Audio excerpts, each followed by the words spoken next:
Yo, what's good with it, YT? It's your boy. We kicking it off with the second video, and when I make these videos, I do not have an order into what video I'm gonna make, but I'm just gonna put the information out there. So, like I said, if you played Super Saiyan Awakening with me, you already know how I'm coming when it comes to the heroes. I always start off with my dream team. And when we go to we're gonna go to the archives. Something that this game did different from Super Saiyan Awakening is that they actually made it to where if you do complete like your faction bonus or your camp bonus, or not even that, the fighters themselves, they made it to where certain moves actually get like bonuses for being in the same camp. So what I mean and what I'm trying to explain is like for the ward camp, right? So let's go ahead and go with Golden Freezer. On his ultimate, it says attack all targets and deals 3 times 102% physical damage, causes ward tag, lasts 10 seconds, 60% chance to cause chaos, lasts 5 seconds. So the ward tag and the chaos, well, the ward tag is specific for the ward faction, which is this entire war team that I am. But the chaos, when you go over here to the chaos faction, the chaos camp, some of them do the same thing to where they need like this chaos tag. So it's actually more beneficial in this particular game to where you actually do work towards completing your camp, because certain moves get bonuses if you're able to tag them with your camp tag. And let's see, so right here with Super Perfect Cell, at the bottom it says per second if it hits any target with chaos tag. Or I guess I should start a little bit. Let's just read off. So it says line attack and deals 5 times 108% magic damage. Heal all friendly units for 120% HP based on this magic attack per second if it hits any target with chaos tag. It lasts 7 seconds. So like when I use Golden Frieza, if Golden Frieza applied that chaos tag to the enemy, and then Super Perfect Cell used his solo Kamehameha and it hits them, then he gets the bonus to heal all friendly units for 120% HP. So this is why this particular game and format has actually made it beneficial for you to build out your entire faction or camp team. But with that being said, again, that's why I said that this game is P2P like a motherfucker. Because if you're free to play, you already know that trying to stick with one camp is not the best route. Excuse me, I'm still sick, but say I'm gonna do my best to put these videos out, and I'm getting better. I'm getting better, but we're gonna start off with the ward. And when I talk about my dream team, the way I do it is I first figure out who I think is the best tank in the game. Once I got the best tank on my team, I figure out who the best support in the game is. Because if you don't have a good front line, then your front line is going to get ran the fuck over. And then, all your damage people, they're going to get ran the fuck over because you ain't got no front line to protect them. So I want to figure out who the best tank in the game is, and then figure out who the best support is to help my tank. And then from there, I get into the damage dealers. So with that being said, in the ward camp, I have personally deemed that SS Goku Classic, I believe this one right here, yes, SS Goku Classic is the best tank in the game, in my opinion. And because one thing that I look for in my tanks is self-survivability and moves that help them survive. So on his passive, increase 25% physical defense and HP. And on his second skill, and if you don't know the order of the skills when they're fighting, and I probably do a little gameplay just to point it out more, is that as they build up energy, the first thing that they're gonna use, the first one they're gonna use is actually their second move. And for this one, it says Kamehameha, and then it's gonna go to the third skill, which is his full power blow. And by the time he gets to his third skill, that's when he should have enough SP, which is energy, to actually use his alt. So you got your passive when you get to the point of sending them to unlock the passive. But after that, it goes second skill, third skill, which is also a passive, but it's an active passive, or yeah, more like an active passive. Why the fourth skill is a passive passive. Does that make sense? Like a passive passive, like it's already activated, right? And then the third one, which is the passive, you gotta fight, and you eventually you'll activate it. So anyway, with the passive, increase 25% physical defense and HP. And then the second one, line attack, deals 3 times 101 physical damage, 60% chance to increase physical defense by 60% last 10 seconds. So being able to buff his defense even more is a plus for me. And then this one here, line attacking, deals 3 times 100% physical damage, 60% chance to get invincible for 8 seconds. And if you don't know, the invincible buff actually makes him kind of like immune for 8 seconds. So it doesn't matter if he's getting hit with physical or magical. For those 8 seconds, he's untouchable. And then the self sustainability, what I look for in my tanks, Goku has that. And yes, like if you watch, I talked about like the wards bonuses. He does need a ward tag. So attacks all targets and deals 5 times 88% physical damage, 60% chance to get a magic immunity shield. Again, being able to just tank up even more. The shield lasts 10 seconds, converts 75% damage into HP if it hits any target with ward tag. And yes, it does need ward tag, but the fact that if I add somebody in the team that can provide the ward tag helps him increase his survivability, because SS Goku Classic is one of the few tanks in the game, and I think right now it's probably the only tank in the game that has a bit of self-sustainability. Actually, I lied. There's another tank, Android. One of the androids have a little bit of self-sustain as well, but as far as the LTD, I think Goku is the only one. So that's why Goku made my dream team for the best tank in the game. After that, I think we already know who the best support in the game is. And I think for every damn Dragon Ball Z game, it's always the same when it comes to the best support, and that's going to be Din Din God. And we have, let's see, where is he? Din Din God is right here. But an honorable mention for another support would be Zamasu. Hold on, let's see here. I don't know them all by just looking at the, as can be told, by looking at the faces here. I'm probably just overlooking them as I'm glancing through, or maybe he's in the chaos. Oh yeah, he's in the chaos. Zamasu is another great support, but I think when you start to break down these skills in general, that you will see that Zamasu is the best arena style support in the game because of the kit that he has. So, but for best like story mode, best tower support, best snake way support, just like best general overall support sustainability, I'm definitely going to go with Din Din God. Excuse me. So his passive, increase 26% HP and crit resist. So even when you're going up against those pay-to-play players, and we're going to build for that crit rate, we're going to build for that crit damage, having crit resist is definitely a must for me. Heals 3 friendly units for 80% based on magic attack. HP per second lasts 6 seconds, and bright tag 3 targets last 10 seconds.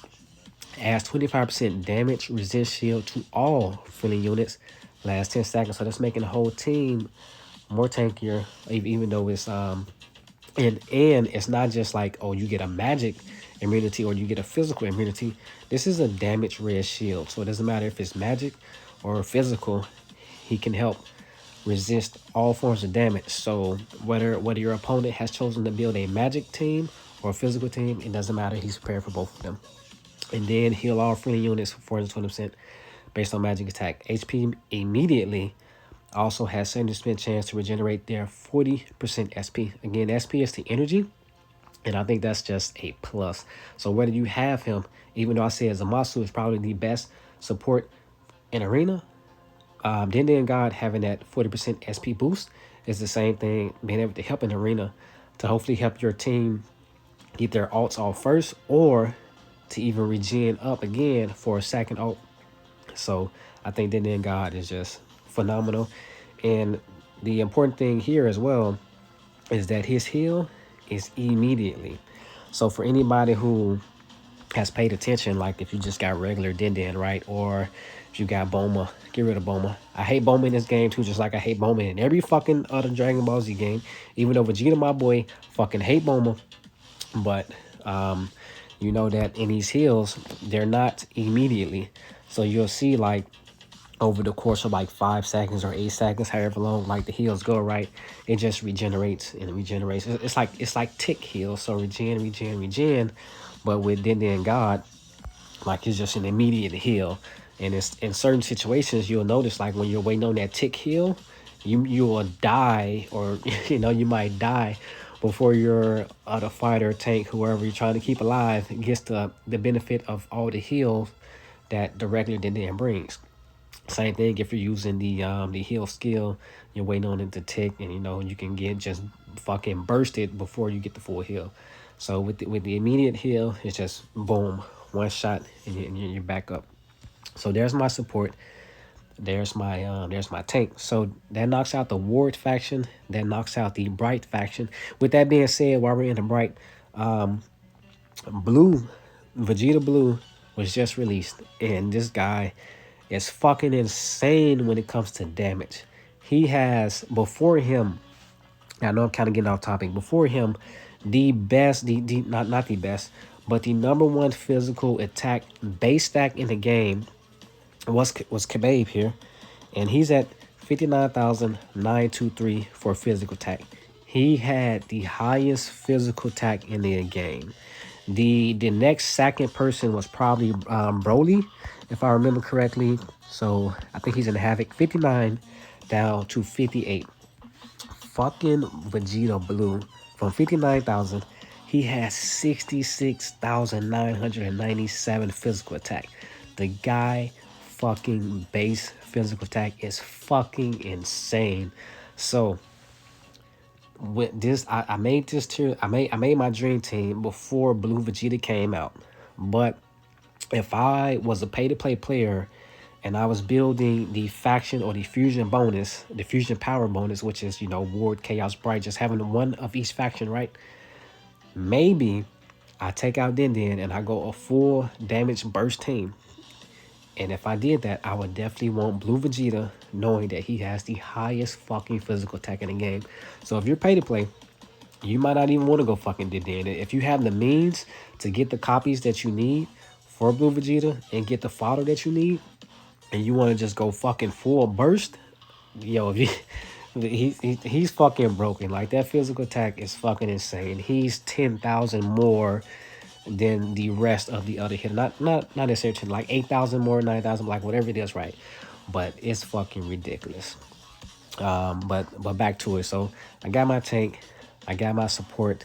Now we start to get into who's gonna do my damage, and I found that in the neutral camp that SS Gogeta, which is right here, right? No, that's Vegeta.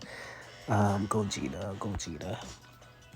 This, I think he's in the neutral camp. Let's see here, right here. Go tents. Okay, he's the fucking first one.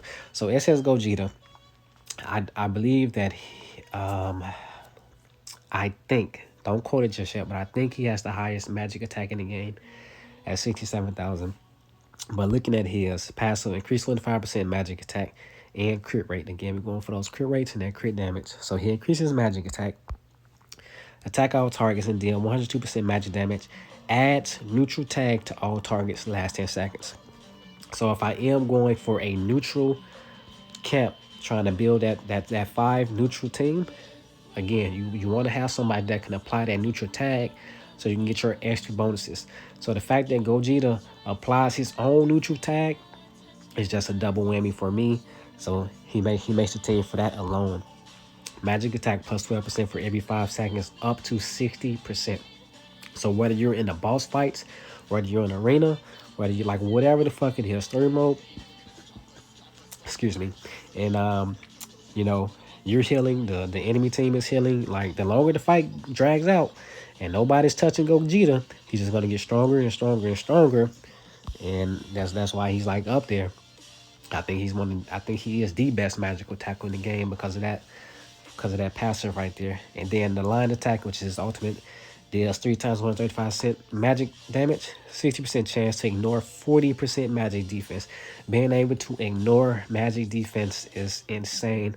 So not only does he have crit rate, not only does he have 2 ways to boost his magic attack, and his base stats is already the highest in the game. Don't quote it, just say he's either the highest or the second highest. I try to find my list and figure it out, but he's up there, right? And being able to ignore 40% magic, that's almost half. 40% magic defense. Also has 60% chance to silence targets last 8 seconds. When you play, if anyone who played DB Awakening with me, and you was going up against Android, and she was hitting you with that silence, or Krillin, being able to silence you, we know that silences are pretty powerful in this game. Being able to just stop people from doing their ultimates, being able to stop them from doing their passes, like anything like that. So don't underestimate silences. So Gogeta make it on my dream team as the best magic attacker in the game. And I point out magic attacker because, again, when we talk about Blue Vegeta, he's the best physical attacker in the game. So with that being said, I'm building out a magical team. So I want other people on my team that can help when it comes to the magic damage. So we took care of the ward, we took care of the neutral, we took care of the bright faction. That leaves me with the chaos and the havoc. So if I go over here to havoc, knowing that I already have my tank, my support, and my magic damage, I'm looking for something that can add to it. And another thing to consider in this game is that you can only have 3 people in the same row. So I can only have 3 frontliners, I can't have 4, or I can only have 3 midliners, mid rows, I can't have 4, or I can only have 3 rear people, I can't have 4. And in this game, you have your character as well, depending on if you go support, tank, fighter, whatever it is, he automatically takes up a role, right? So I keep that in mind as well. So in this one, I decided to go with Boo, Gohan, and Zord. And looking at his passive, increase 25% HP, and crit resist, and he's in the rear. So now I have somebody in the rear, and his second skill, Bullet Spray, AoE attack deals 3 times 101% magic damage. Also has 60% chance to reduce magic defense by 45% last 10 seconds. So again, going back to Gogeta, being able to deal all the magic damage or having like the best magic stats in the game, whatever. If Boo here, Gohan and Zord can reduce the magic defense, now we're just talking about insane amount of damage, right?